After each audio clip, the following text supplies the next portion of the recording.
আল্লাহ তাআলা এই পবিত্র মাহে রমাদানে রোজাদারদেরকে ৬টি বস্তু দ্বারা সম্মানিত করেন। ৬টি বস্তু দ্বারা সম্মানিত করেন। এটা রোজাদারদের জন্য, যারা রোজা রাখবে, আল্লাহর হুকুম পালন করবে, তাদের জন্য। এক নাম্বার হলো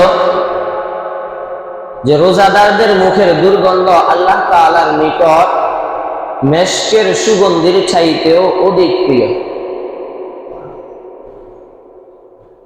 ২ নম্বর, সমুদ্রের মাছ পর্যন্ত রোজাদারের জন্য দোয়া করতে থাকে যতক্ষণ না রোজাদার ইফতার করে। অন্য বর্ণনায় এসেছে ফেরেশতারাও রোজাদারদের জন্য মাগফিরাতের দোয়া করতে থাকে যতক্ষণ না রোজাদাররা ইফতার করে। অর্থাৎ ইফতারের আগ মুহূর্ত পর্যন্ত ফেরেশতারা রোজাদারদের জন্য ক্ষমা প্রার্থনা করতে থাকে। ৩ নম্বর, যে এই রোজাদারের সম্মানে আল্লাহ তাআলা জান্নাতকে প্রতিদিন সুসজ্জিত করতে থাকে। এই রোজাদারের সম্মানে জান্নাতকে প্রতিদিন সুসজ্জিত করতে থাকে। ৪ নম্বর, আল্লাহ তাআলা এই মাহে রমাদানে শয়তানকে শিকলবন্দি করে রাখে। ৫ নম্বর, আল্লাহ তাআলা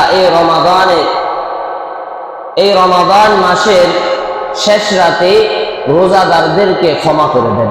সুবহানাল্লাহ। ৬ নম্বরে, এই পবিত্র মাহে রমাদানের বরকতে প্রত্যেক দিন একজন ঘোষক ঘোষণা করতে থাকে, ইয়া বাগিয়াল খাইরি আকবিল ওয়া ইয়া বাগিয়াশ শাররি আকসির।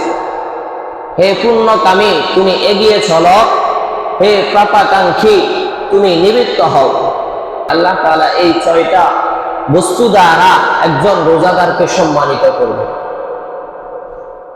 একজন রোজাদারের মান মর্যাদা কত উঠবে দেখেন।